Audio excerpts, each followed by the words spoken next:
நான் ராத்திரியெல்லாம் என்னுடைய தூக்கம் கலைகிறது, என் இதயம் சமாதானமாக இல்லை, எனக்குள்ளவே ஒரு படபடப்பு இருக்கின்றது, அந்த விஷயத்தை குறித்த ஒரு தெளிவு எனக்கு வரவில்லை.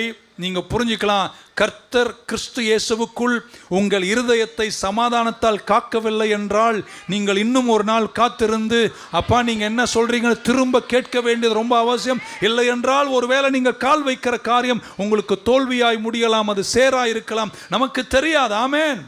ஆகையால் புத்தி கெட்டாத தேவ சமாதானம் உங்கள் இதயங்களை ஆளுகிற அந்த அம்பையர் உங்களுக்கு சொல்றாரு, wait, this is not God, you have to wait again for God's word. ஆமென். அல்லேலூயா சொல்ல மாட்டீங்களா? ஆண்டவருடைய சமாதானம் உங்க கூட இருக்கட்டும். ஸோ ஆண்டவர் எப்பெல்லாம் உங்களுக்கு ஒரு வார்த்தை தருகிறாரோ, he will confirm that word.